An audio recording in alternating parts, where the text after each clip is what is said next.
Well folks, here we are again at Hyundai Manila Bay with another base model, the Hyundai Stargazer GL IVT.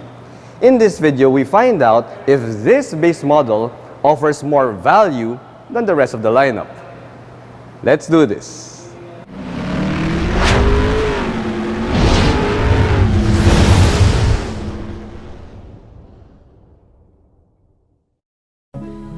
There has been a recent trend in the local car scene where base models seem to provide more value than their middle trim counterparts.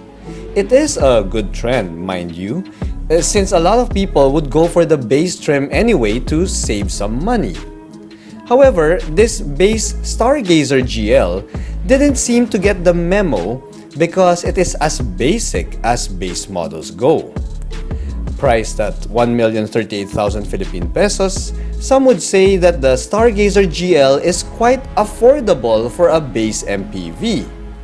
Now, this could have been true if not for the more affordable MPVs coming from, say, Toyota or Suzuki that offers a lot more. So, what exactly is missing in this base Stargazer GL trim? Let's find out. Here at Reagan's Rides, we do car reviews of SUVs, sports cars, trucks, and everything in between. So subscribe and hit the bell. As you know, dude, I love featuring base models of new cars in my channel because car makers nowadays are really stepping up their game and giving base models a lot of usable kit. You see, I'm talking about LED headlights, Apple CarPlay and Android Auto, reverse cameras, you know, stuff that you don't usually get in a base trim. So I was quite excited that I am going to feature the base trim Stargazer GL IVT, only to find out just now that, dude, yeah, this baby here doesn't really offer much. Let's start here up front. You see, one of the biggest selling points of the Stargazer is just how futuristic it looks. Now, while this base trim still has that egg-shaped design, well, when it comes to the lighting units, well, dude, you're out of luck. You see, the base trim only gets halogen headlights here. It doesn't have any fog lights, and instead of having that futuristic-looking LED light strip up top, yeah, we have a not so futuristic looking chrome strip right there. The side profile also gets the cripple hammer here. The base trim doesn't have power folding side mirrors. Instead, we have manual folding side mirrors. And the key itself is, well, it's a keyless entry key fob, but it's not a smart key fob. And you still need to use a physical key in order to start the car. Now, thankfully, guys, we still have the same size 16-inch alloy wheels here, although the design is in a monotone design instead of the two-tone found in the higher trim. Now, as for the mechanical bits, well, the base trim rides on the same mechanical bits as the higher trim, which really isn't saying much. So that means we have disc brakes up front, drums at the back, and for the suspension, we have a MacPherson front suspension and a torsion beam at the back. As I said, it's really nothing to write home about. Now, as for the ground clearance, well, it stands at 185 millimeters, which is identical to the rest of the lineup. One of the bigger advantages of the Hyundai Stargazer is just how uniquely designed the taillights are. Now, most people say that, yeah, it looks like a giant H, especially with the LED taillights turned on. But dude, the vibe I'm getting here is that it looks like a Star Wars TIE fighter. However, guys, unfortunately, this base model GL IVT does not get LED taillights. Instead of LED taillights, we have a red strip here, and we only have regular bulbs found here at the bottom part. Still, at least the taillight housing, yeah, it still has that unique design that really reminds me of a Star Wars TIE fighter.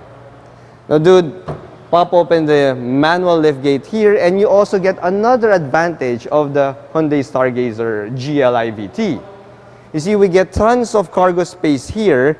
We have 200 liters found behind the third row seats. And when you fold down the third row, well, you get access to 585 liters. Now that's well and good for the base trim Stargazer GL IVT, but dude, the higher trim Stargazer also has the same amount of cargo capacity. Powering the base trim Stargazer GL is the same engine and transmission combo that can be found in the rest of the Stargazer lineup. That means we get a 1.5-liter 4-cylinder SmartStream petrol engine here that puts out 113 horsepower and 144 Newton meters of torque. Power is sent to the front wheels via a CVT transmission, which Hyundai calls an IVT. Now, based on my initial driving impressions of the top-of-the-line Stargazer GLS Plus Premium, well, this engine and transmission combo performed well enough for the price. Dude, I can forgive some of the stuff that they removed on the exterior of this base trim Stargazer GL, but the things that they removed here inside, yes, seriously, dude, it's gonna be really tough for me to forgive it. Now, true, we get fabric seats here, doesn't really matter. We have a urethane steering wheel and the urethane shift knob, plus the gauge cluster is just an analog gauge cluster. I mean, I can let all of that pass. But dude, the infotainment system.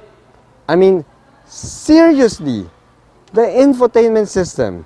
This cannot pass. You shall not pass!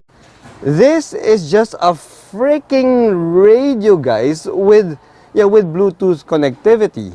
Now, there's really no touchscreen here, so needless to say, this base trim Stargazer GL doesn't get Apple CarPlay, it doesn't get Android Auto, and it doesn't get the image of a reverse camera. I mean, come on, Hyundai, seriously, we're in the freaking 21st century already. Hiya! Now, I will forgive everything else, including the fact that the sun visors don't even have vanity mirrors here. But dude, take away my connectivity and yeah, we're gonna have a problem. Now, to add salt to injury, check out the safety bits. In this base trim Stargazer GL only has a pair of airbags and ABS. Oh yeah, and we also have seat belts. Now, you know, guys, that the safety bits are really lacking if I have to include seat belts as a filler for the safety bits, yeah?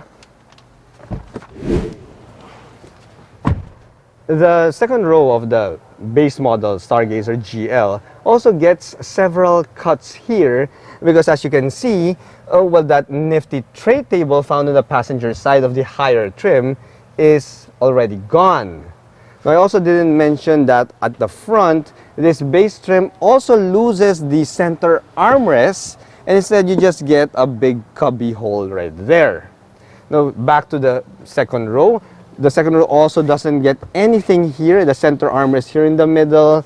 So yeah, it gets a bunch of cuts, which, yeah, it's really quite disappointing, guys. I mean, considering that I've seen other car brands with the base models that are really stepping up their game.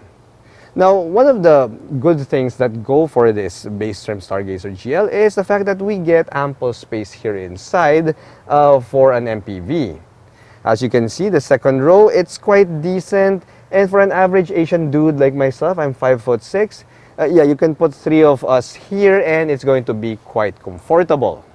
Now, we also have a row of AC vents on the ceiling for cooling duties, and for the third row space, well, check out this clip. Now, anyway, guys, I'm now here in the third row seats of the Hyundai Stargazer, and just like any MPV, the third row seats are quite usable. You see, I am 5'6", guys, and yes, I do get a good amount of space here at the third row. We have an inch worth of knee room left, and we have around 3 inches of headroom. The base trim Stargazer GL would have made sense if it were the most affordable MPV you can get. Nobody will complain about the lack of a touchscreen, or the reverse camera, or heck, even the lack of vanity mirrors on the sun visors. But the fact that there are more affordable MPVs out there that offer so much more makes this base trim Stargazer GL a bit of a hard sell.